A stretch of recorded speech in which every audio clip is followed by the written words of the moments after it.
Good morning, class 10. I hope all of you are safe at home and you are experiencing a very strange thing in your life. We all are experiencing, I must say, not only you, but we all are experiencing something strange that is happening in our lives, and we must pray to God that such a thing never happens again. Such a lockdown period, I am sure we have never seen earlier. Even our grandmothers, grandfathers, our parents, nobody has seen earlier. And we must all pray to God that we never see such a period again in our lives, because this deadly disease is affecting so many people all around the world, and till date there is no remedy, isn't it? So it is a dreadful experience, a frightening experience, and we must all pray for the safety of our dear ones, for our safety, for the safety of all human beings. Now, before we start today's chapter, being English students, I think you all must do one work. This work is not related to your studies at all. This work is not related to any project work. Neither we teachers are going to collect this work. This is just going to be your record. And the work is that on a page, write down your experience regarding this lockdown. Okay, take a page, take a register page either today or tomorrow, and till now, whatever you have experienced during this lockdown period, starting from the day when your exams got over, your session break began, then you came to know that the schools will remain closed due to this deadly disease, COVID. And then the lockdown period extended, lockdown 1, lockdown 2, lockdown 3, and now lockdown 4. So just jot down your experiences. Your experiences will be a mixture of both good and bad. Some of you must be learning some new things at home, especially girls. This is the perfect time to learn something in the kitchen from your mother's children. This is the best time. You will never get such free time ever in your life. I am telling you. And boys also, learn something constructive which can help you and your family in some way or the other. Learn to prepare tea if you don't know.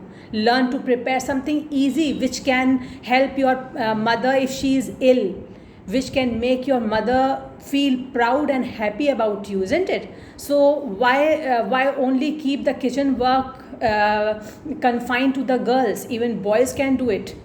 And you must be knowing that the most popular chefs in the world are all male chefs. So you must not think that you are not meant for this work. Or you can learn any constructive work which you want to do. If you are good at drawing, if you are good at sketching, take a page, sketch whatever you want to sketch. I am sure you are busy with online studies, no doubt about it, but this is also a hard fact that 24 hours you are not studying, isn't it? There is some free time. You must be watching television, you must be busy on mobile also, checking the class group updates, or whatever you want to see on Google or any other site. So you get involved in all these things, no problem. But learn something good in this lockdown period, children. This kind of a long break from school, you will never get in your lives. Never again.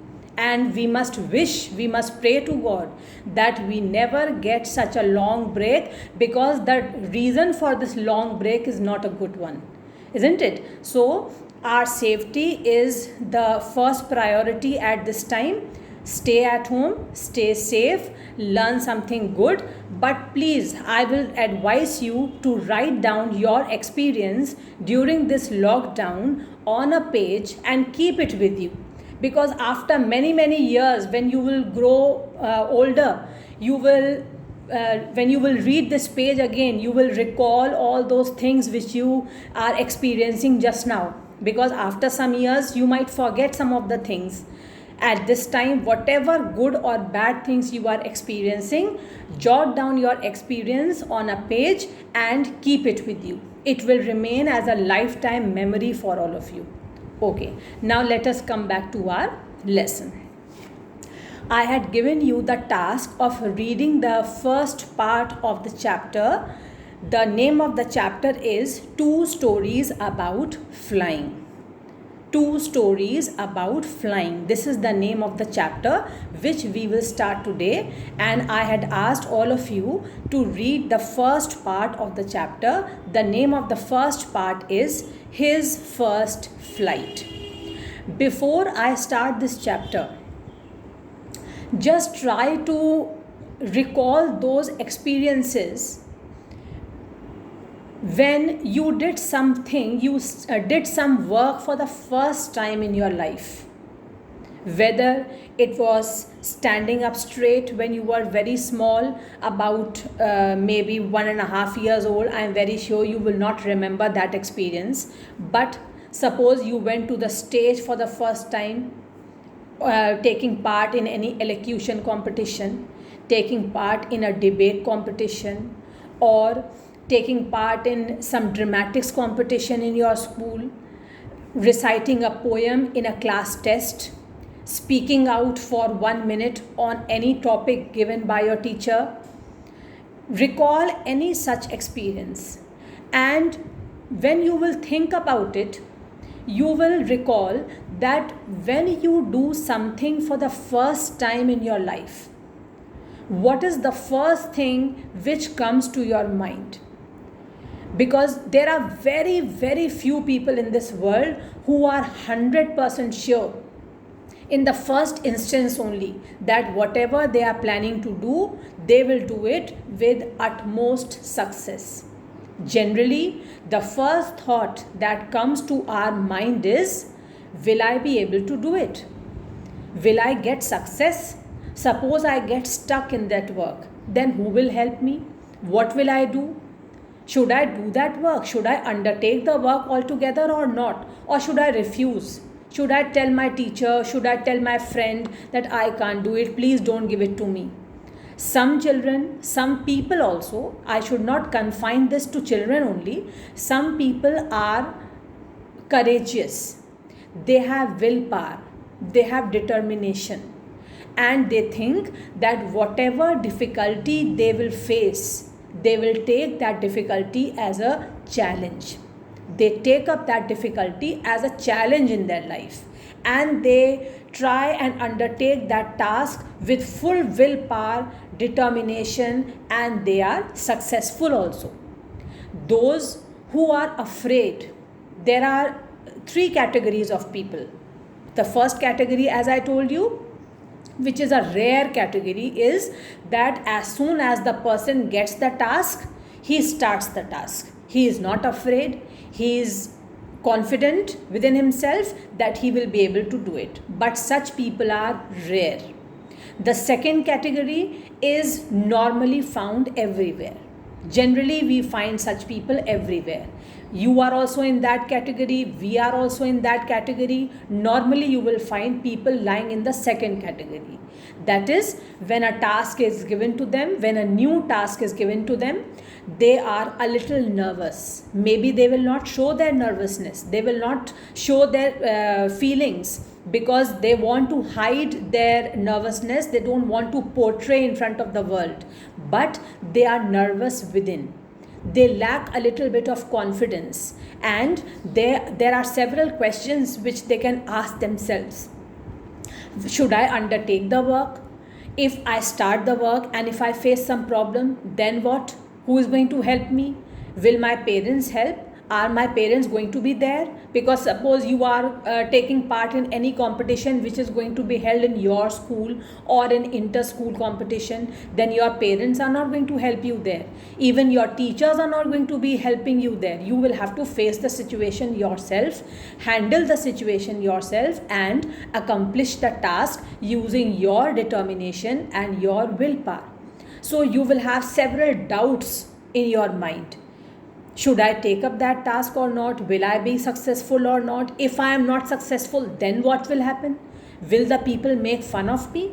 Will my parents scold me that you did not put in your 100% effort? The teachers will also say that you should have done this, you should have done that. Everybody will start blaming me. Now, in this situation, again, there are two categories of people. First category is who will withdraw. No, I will not be able to do it. Let me withdraw. They will go and tell the person concerned that please give this task to somebody else. I think I am not confident enough. But there is a second category who will answer to all questions on his own and say to himself that no, I have got this chance, I have got this opportunity, let me try. And this willpower, this determination, this self-confidence is the key to success. When a person has strong willpower, determination, and the ability, he knows that he has the ability to do the thing. His strong willpower, his self-confidence and determination will help him to overcome all obstacles that come in his way. He will say that come what may, I will do it. I will face all challenges, because unless you face any challenge, you will not be able to achieve your goal. You will not be able to achieve success. I have told my children also in the class several times that you are in a school just now. When you will leave the school and enter the college, different colleges, maybe in Lucknow or elsewhere, when you will go out into the world, when you will step out into the world, then you will realize that what shortcomings you have to face, what problems you have to face, because everywhere you will not go with your parents, everywhere your teachers are not going to be there to guide you, to help you, because when you are in a university or when you are appearing in any interview after qualifying the written test in any competition, there nobody is there to guide you, children.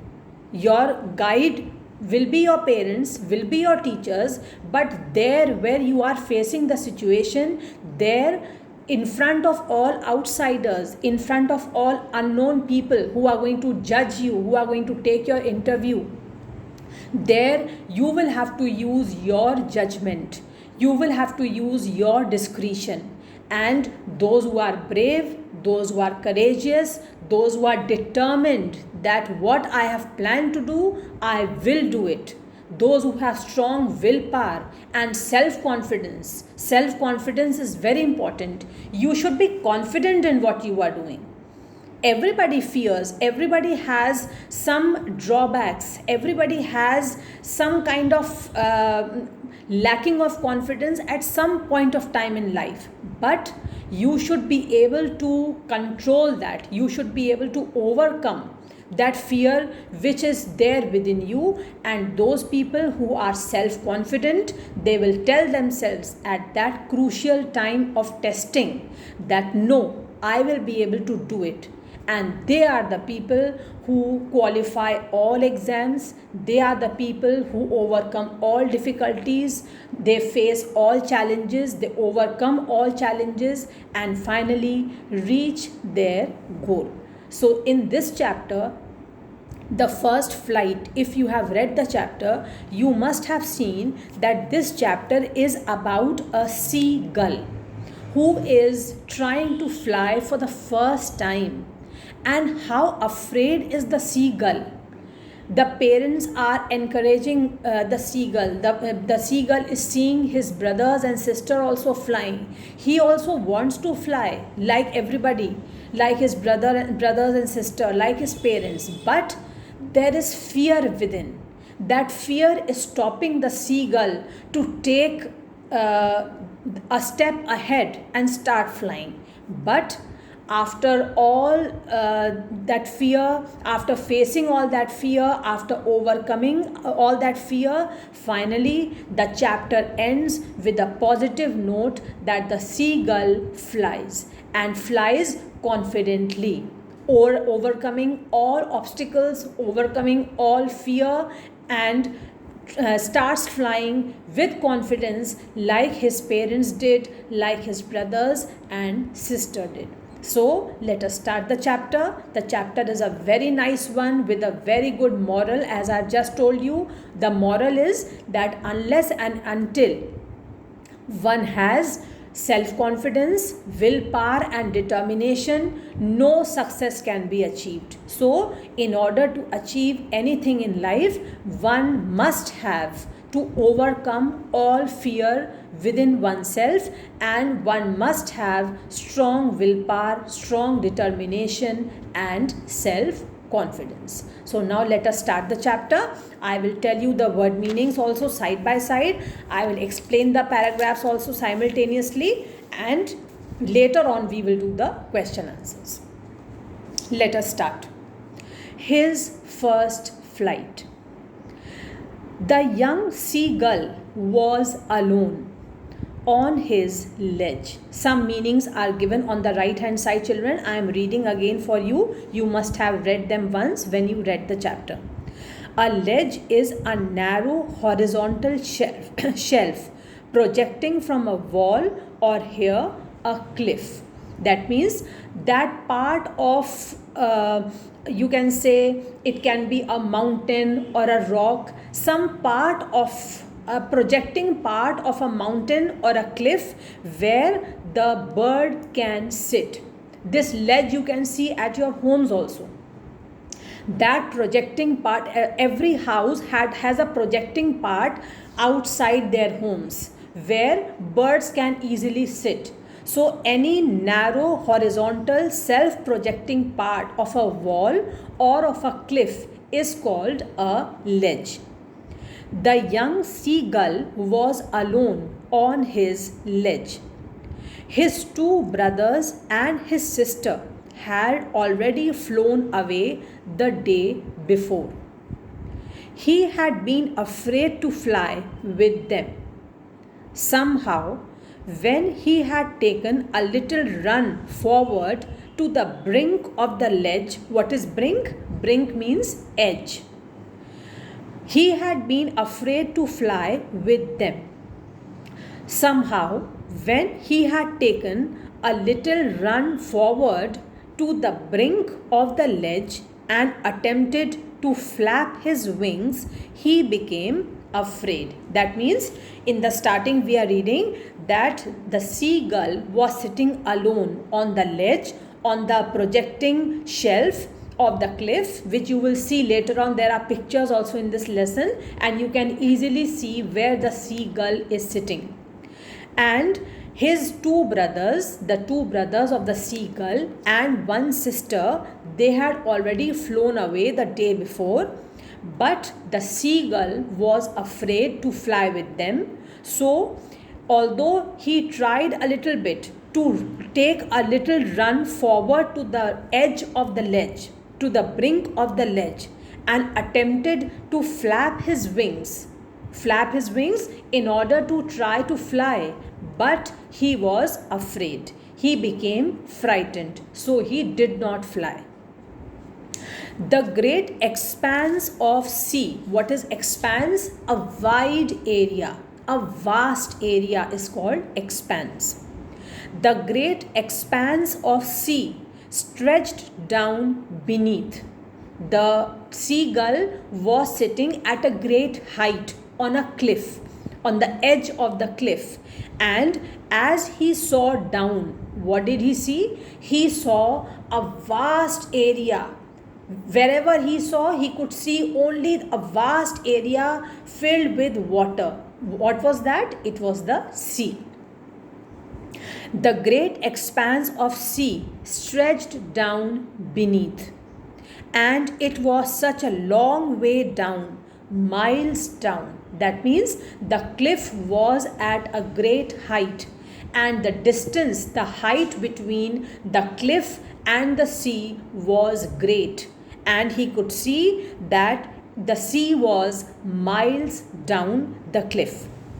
He felt certain that his wings would never support him. That means, as soon as he saw down, the seagull saw down and saw the vast expanse of the sea, what was the first thought which came in his mind?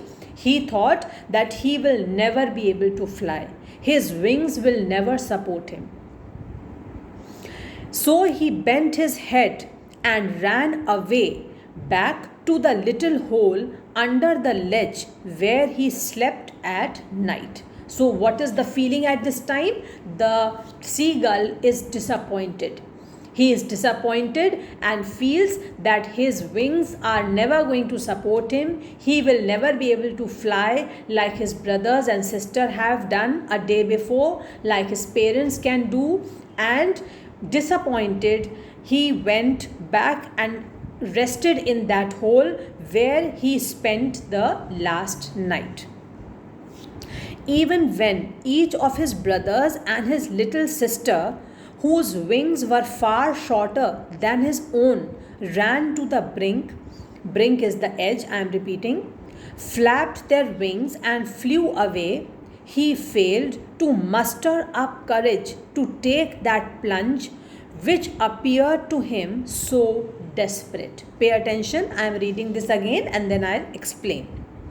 Even when each of his brothers and his little sister, whose wings were far shorter than his, that means the brothers and sisters had shorter wings as compared to this seagull, ran to the brink, flapped their wings and flew away. So the writer is saying that the seagull feels that my brothers and sister, they have shorter wings, but still they had the courage to run to the edge.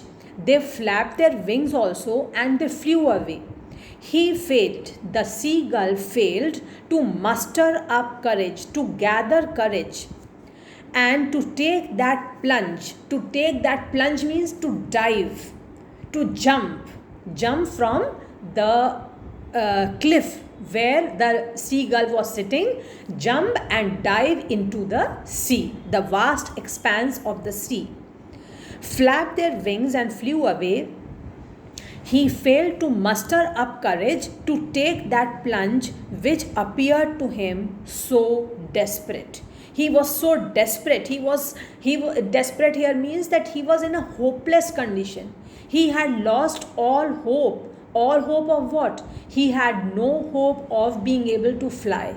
He thought, the seagull thought, that I will never be able to fly like my brothers and sister are doing, like my parents can do. My wings will never support me. So at this point of time, the seagull is sitting on the cliff, disappointed. He is disappointed and he is thinking that although my brothers and sister who had shorter wings, they could flap their wings and fly away, but this seagull could not muster up courage, could not gather courage to dive into the sea and start flying, have the courage to fly. He did not have this courage at this moment. His father and mother had come around, calling to him shrilly. Shrilly means in a shrill voice, in a loud voice. His father and mother had come around, calling to him shrilly, upbraiding him. Upbraiding, children, the meaning is given here, scolding him. The parents earlier, they encouraged him, but if you must have also seen that if you keep on losing hope, your parents are asking you to do some new thing, they are encouraging you again and again, they are telling you that you can do it, but still you feel disheartened, you are discouraged, then a time will come when the parents also start getting irritated and they scold you.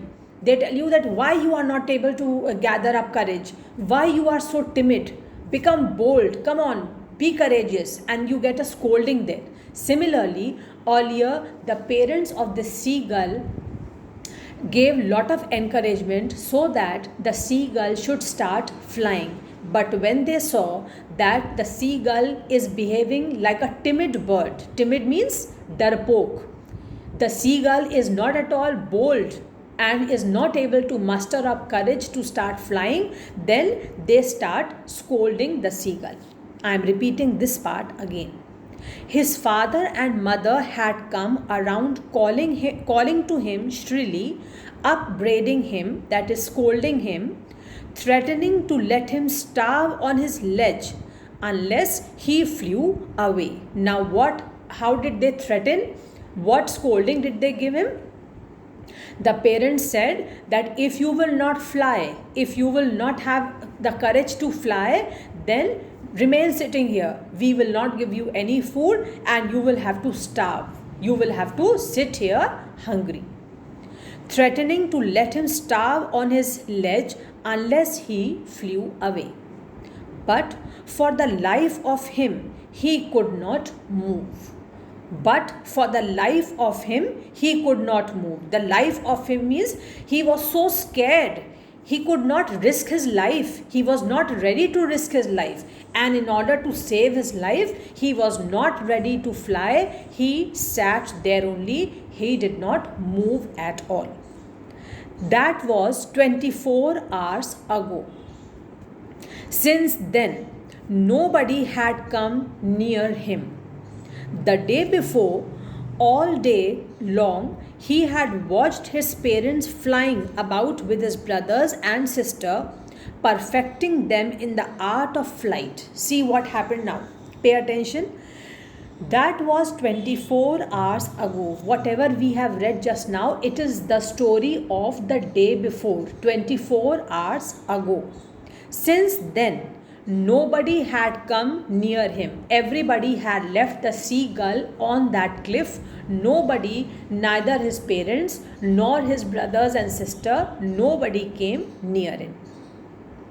The day before, all day long, he had watched his parents flying about with his brothers and sister, perfecting them in the art of flight, teaching them how to skim the waves. See, the meaning of skim is also given, children.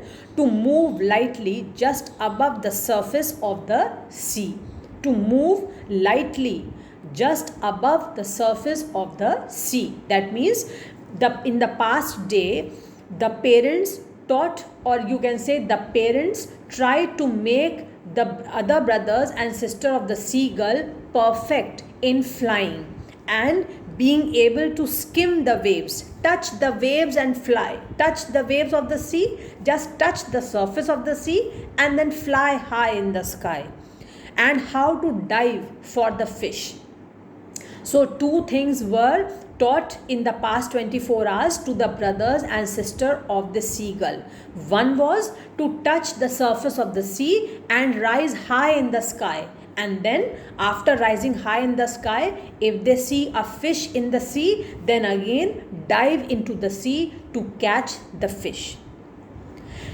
He had in fact seen his older brother catch his first herring. Herring is a soft finned, a soft finned sea fish. So he had in fact seen his older brother catch his first herring, that is the first fish, and devour it. Devour means eat it. Eat its prey. What is the prey here? The fish. Devour it, standing on a rock, while his parents circled around, raising a proud cackle. Cackle is a loud cry. So what did the seagull see? The seagull saw that his older brother could catch his first fish and he could eat his prey. Devour it means he could eat his prey standing on a rock while his parents circled around, raising a proud cackle. That means they were praising him. They were raising a loud cackle means proud cackle. Raising a proud cackle, that means they had a proud feeling. They were praising by shouting loudly. What were they praising? The effort of the seagull's brother catching the fish and being able to eat it. catching the fish all alone without the help of his parents and being able to eat it. This effort was being praised by the parents of the seagull. And all the morning, the whole family had walked about on the big plateau midway down the opposite cliff, taunting him with his cowardice. And all the morning, the whole family had walked about on the big plateau midway down at the opposite cliff. Midway down the opposite cliff. That means the parents, the whole family was sitting on the opposite cliff, and what were they doing there? They were taunting, they were criticizing, they were taunting, making fun of the cowardice which was shown by the seagull. What is cowardice? The act of being a coward. Coward means darpok. They called him a coward. The whole family called him a coward because he was not able to muster up courage and try to fly. That is why the whole day the family sat in the cliff which was just in front of that cliff where the seagull was sitting, and they taunted him for his cowardice. The sun was now ascending the sky. Ascending the sky means the sun was rising high in the sky. It was morning time and the sun was rising high in the sky. The sun was now ascending the sky, blazing on his ledge. Blazing means it was shining brightly. The sun was rising and the sun was shining brightly on the ledge where the seagull was sitting. The sun was now ascending the sky, blazing on his ledge that faced the south. The face of the ledge was facing the south, and the rays of the sun, the bright rays of the sun, was falling on this ledge. He felt the heat because he had not eaten since the previous nightfall. He felt the heat. Who is he? The seagull. He could feel the heat of the sun rays because he had not eaten since the previous nightfall. Since last night, the previous day also, the seagull was sitting there hungry. The seagull had not eaten anything, and that is why he could experience that heat. He was wide awake, experiencing the heat of the sun. The sun was now ascending the sky, blazing on his ledge that faced the south. He felt the heat because he had not eaten since the previous nightfall. He stepped slowly out to the brink of the ledge. He stepped slowly. The seagull stepped slowly out to the brink, to the edge of that ledge, of that cliff where he was sitting. And